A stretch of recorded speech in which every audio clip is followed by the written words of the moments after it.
Right, guys, day 18, health and safety. Now, I know you're going to think it's boring. I don't want to listen to this. It's not about making money. It's not about getting the 10k net months that we're doing in the program, but it's essential. So listen into this because you all need to know this stuff.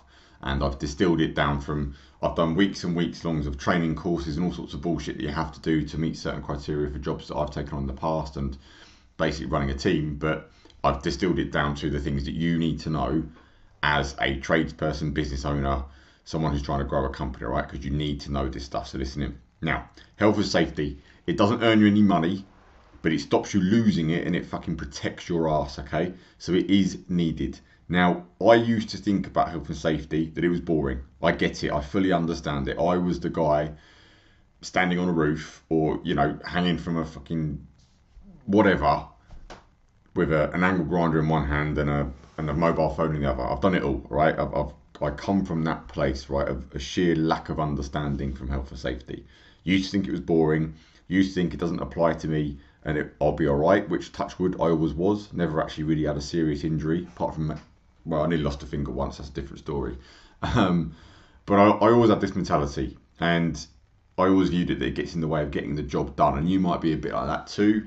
You can look at people as fucking boring bastards and jobs worths and all sorts of people that are in health and safety. And don't get me wrong, a lot of them are stiff as fuck, but they have their place.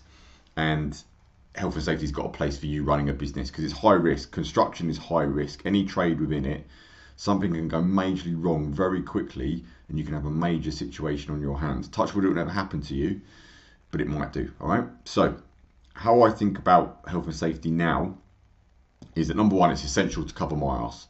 You as the owner of a business, you might not be a director of a limited company yet, but you probably more likely are, or you're going to be very soon.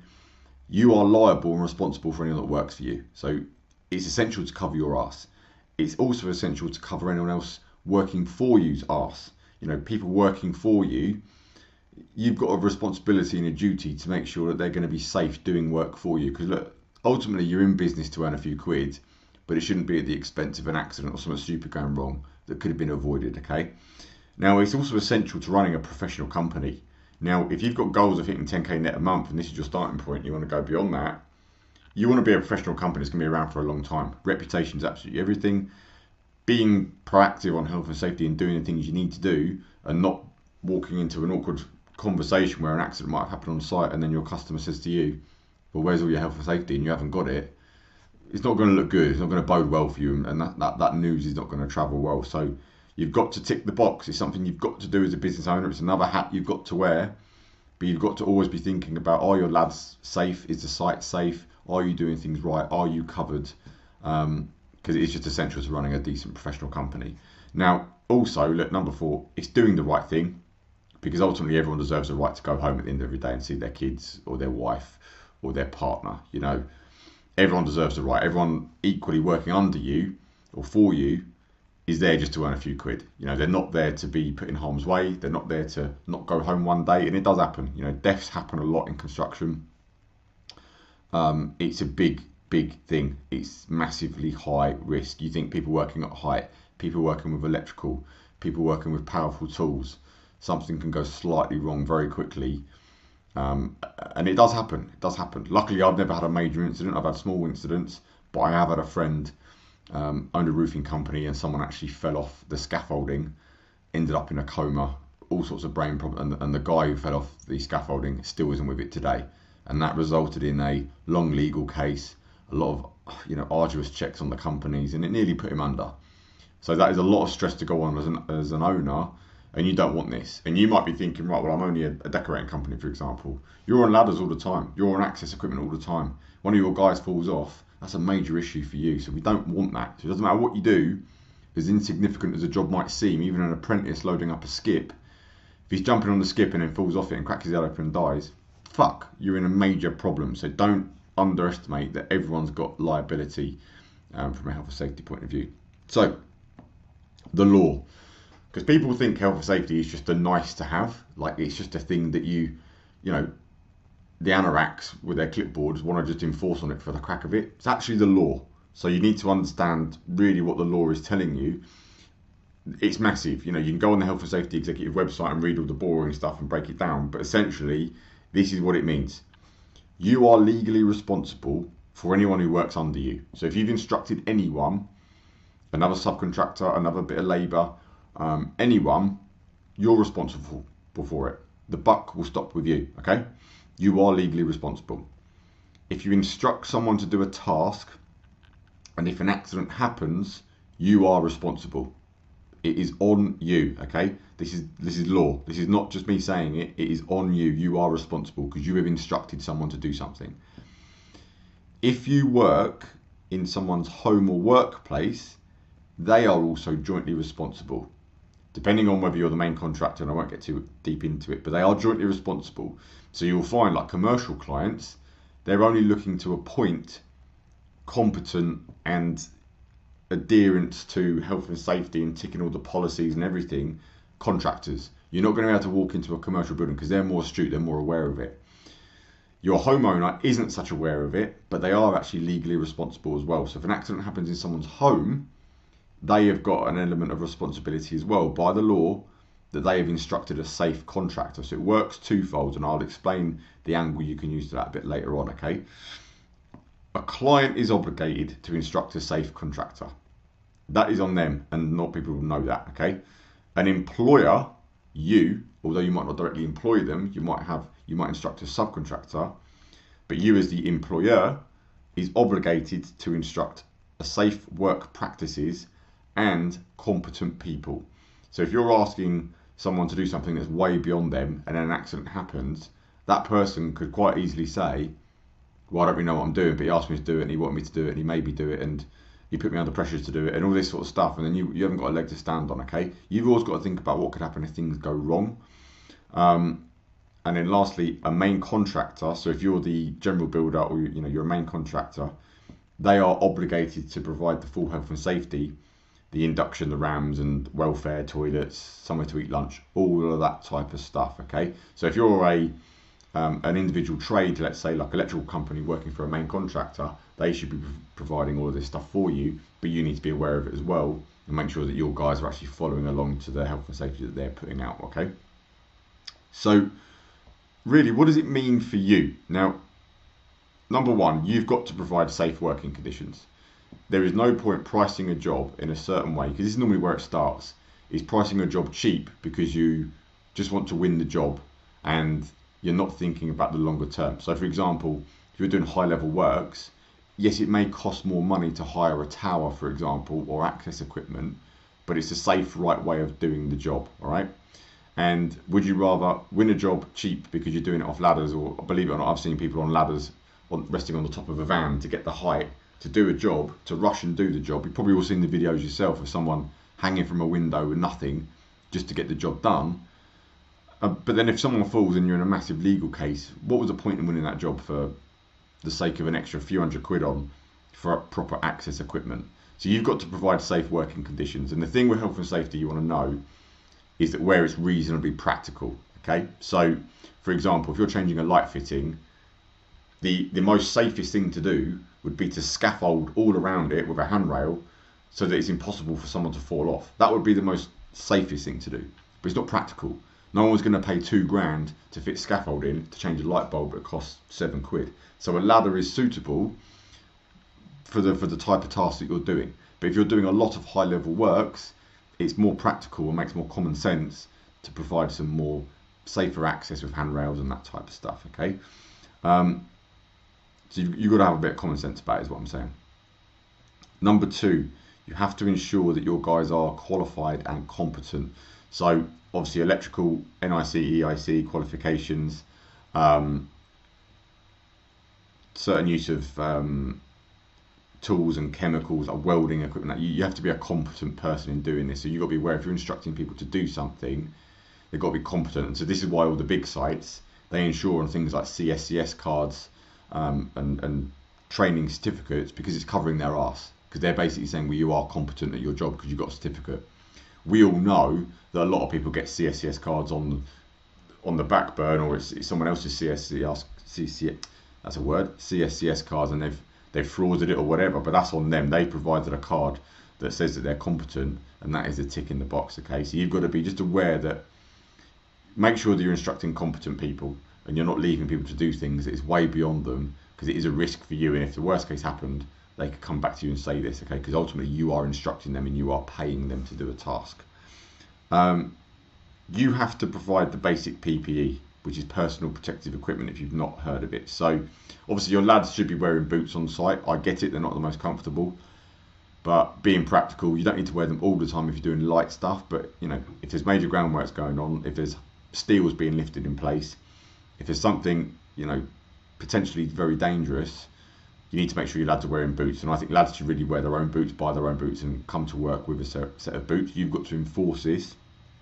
But other things like high vises, you need to really provide. And it looks good and it looks professional with your logo on anyway, to be honest. So for the cost of getting some high vises made with your logo on, free marketing, looks professional, looks good to the client, and you're just covering your ass anyway and making people safe, it's just an easy no-brainer, okay? So you've got to provide the basics. If you're asking people to do a lot of cutting, a lot of dangerous things with the eyes, you maybe need to provide some specs as well.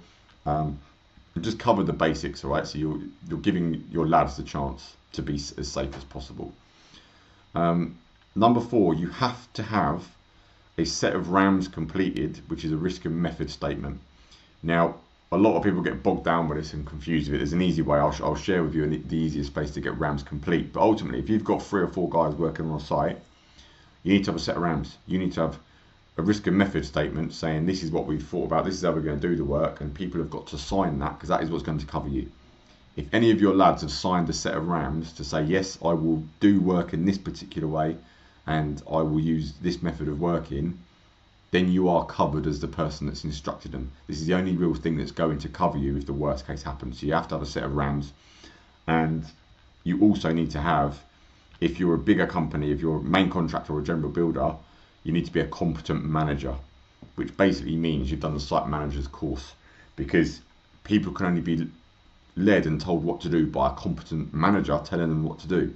And the official thing in health and safety law and construction is the SMSTS, the Site Management Safety Training course. It's a week-long course. I've done it many times to refresh as well. You have to refresh every 3 or 5 years, I think. But if you're running loads of crews of lads and you're running big jobs, you need to be a competent site manager, so you need to do that course, okay? It's going to cover you and the company and make you think very differently.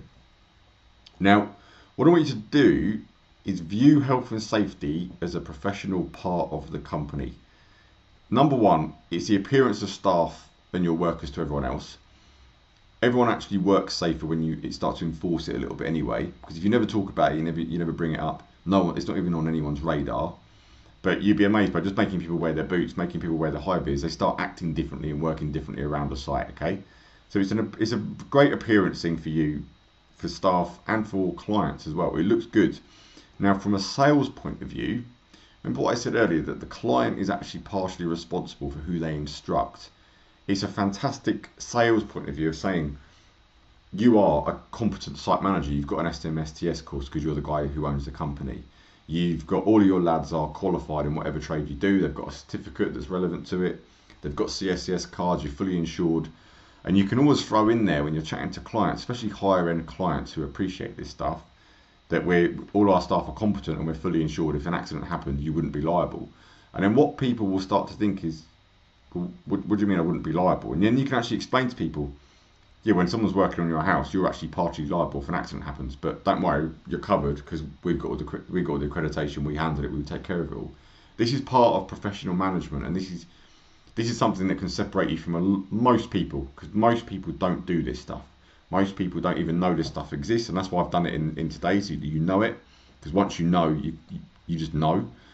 But it really helps you separate yourself apart. So if your price is more expensive, but you're the safe contractor, people are more likely going to want to go with you. Look how many people get life insurance. Look how many people get insurance for absolutely everything. It's because they want that level of cover and certainty and security. So it's a great sales point of view if you use it in the right way. And obviously, it should be on your website as well. It should be everywhere plastered that you've got the accreditations and you're a health and safety compliant company.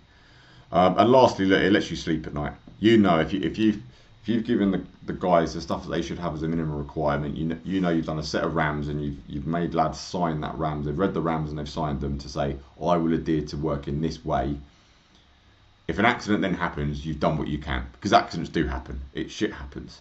but you would rather know that you've done everything you can as the owner, you've been a responsible person, and it lets you sleep at night, basically. Okay. Now, RAMs bare minimum. First of all, look, you can cost it to a job. You know, if it costs you 20, 30 quid, 50 quid for a set of RAMs, add it onto the job. You know, hide it in the plant section of all the pricing tools that I've given you. Factor it in that you have an expense of £30 or whatever it's going to be to get a set of RAMs done for the job. So it's not actually costing you any money. It's the cost of the job, all right? There needs to be a new set of RAMs for every job. A lot of people think that you can just get one set of RAMs done because you just do one trade, and you think you just can rely on that for years and never forget about it. You've always got to have a new set of RAMs for every job. It's got the site address on it. It's got the exact script of what work you're actually doing on it. It's an easy way of doing this. I will show you. And it needs to have the right date on it, when you started on site, when you finished on site, and the lads have signed it for that particular job. Okay, and that's just how it is. This is the realities of it. Okay, that's what you've got to do. Every worker has got to sign it to say they're going to adhere to those RAMs. So they're basically saying, yes, I will do what you're telling me to do. And you need to have a site folder with drawings and the spec and anything to do with the job, along with this health and safety stuff. So it's on site. So if something happens, you've got your paperwork on site. It's there, it's ready, and it's easy to get hold of. And also, I should have put in there, you want a first aid box on site as well, basically. Very simple. Go to Screwfix, spend 20 quid, always have one available. If it's a small job, if you've got this stuff in the van, then you're covered if something happens, all right? And basically keep a record. And the reason I say this is that I got done with this. I did a job in Scotland, quite a decent refurbishment project, about a 4-month project, scaffolding on a massive office block, roof works, everything, really decent sized value bit of work. One of the contractors that I had instructed, some of them were ground workers and one of them wasn't really with it. We completed the job. I didn't keep order of all the paperwork, so I've made the mistakes that I'm telling you to do now. And a year later, I got a letter from a solicitor. One of the guys that worked for a subcontractor said that he had hit his head on the scaffolding and he's doing a personal injury claim against me. Now, because I didn't have the paperwork in the office and I didn't keep it, I had no leg to stand on. And my solicitor instructed me and said, well, your easiest thing to do is settle out of court. And it was about £3,000 I ended up paying, because that was cheaper than me actually going to court and fighting the case that I didn't have a leg to stand on. If I had the paperwork, I would have gone to court and won straight away, because the paperwork said he would adhere to work in this way and he'd wear a hard hat, basically, so I was covered. But because I didn't have that paperwork, because I didn't have that record, I was fucked. And this is what I don't want you to happen to you, because obviously this guy was making it up. He saw it as an easy claim. He's obviously listened to an advert on TV somewhere, but it happens all the time. And it will happen to you as a business owner. You think it won't because you're small, or you think it just won't happen to you. This stuff goes on all the time. If there's a penny to be made by people, they will make it, and it's always people you least expect, all right? So you've got to keep a record to cover your ass. Just wanted to put that in there. Now, for RAMs, I have found the best one to be is Hands HQ. You literally go online, you enter the address, and you basically just tick boxes to say what works you're doing, and it will make the RAMs for you. So it's bulletproof, it's covered. You never ever want to be the person who's editing a Word document, and I used to do this years and years ago. Editing a Word document, you're going to miss something out, it's not going to make sense, it's going to be fluffy, it's going to have holes in it, and if an accident happens, anyone who's worth their salt from a legal point of view will look at it and go, well, you've just banged these out on a computer, it's not a professional set of RAMs. Go on Hands HQ, you can sign up to a package, you can pay for it, you can cost it to a job, like I say, and you just tick the boxes, and it's all stored digitally as well. It's easy. That's the best one for you to use, all right? So to finish this off, action steps. If you don't wear basic PPE already, you need to wear it as well. You need to set the example. You've got to be the flag, wearing the high vis and boots. It looks professional in front of a client anyway. I always turn up to meetings in a high vis and boots and safe gear because it looks professional. But if you're not doing that, you need to do that now, and you need to get your guys to a set standard of basic wearing PPE and stuff. It's not expensive to get this stuff, but you want to look the part and cover yourself, all right? You then need to complete a RAMS assessment for every job you do before you start and get signed by the workforce. The only caveat to that is if you're an individual trade and you're working for a general builder or a main contractor, the onus is on them. So obviously you'll see how good people are if they're supplying that or not, but the onus is on them, okay? So you don't need to worry about it. But if you are instructing guys, it's your project, you're direct to the client, you've got guys working for you, you need a set of RAMs, you need to cover your ass, all right, and everyone else's. And lastly, look, just to finish this off, always be mindful of everything you do, because it could be someone's life. You can die from falling from a curb. You know, if you fall backwards on a curb and hit your head, you can die, and it happens a lot. I can't remember how many deaths there are a year, but it's the highest industry for deaths. So it does happen, and it happens to the unexpected person when you least expect it. It's not actually done when there's a dangerous activity going, you can see it. It's when you don't see it. You know, it's a bit like a car crash. It comes out of nowhere. You don't see it. So always just be mindful. Are you providing a safe place for people to work? Are you taking a risk that's just stupid to earn a few quid today when you could have priced the job better, smarter, that covers everyone else? And you're just being really mindful of health and safety, all right? Because the worst thing you would have to do one day is go home, say to your wife or your missus, someone died on your site today or someone got seriously injured. But even worse than that, having to phone their partner, their family, and explain because you fucked up, basically, because the onus will always fall back on you as the owner, all right? So that's it for today. I know it's not about making money. We'll get back to business and making money tomorrow, but we need to cover this off, and I need to do my duty of care to actually explain this stuff to you so that I know that I've done my part of filtering this information down, giving you what you need so that anyone under you is safe and you're protected as the business owner, all right? Cool.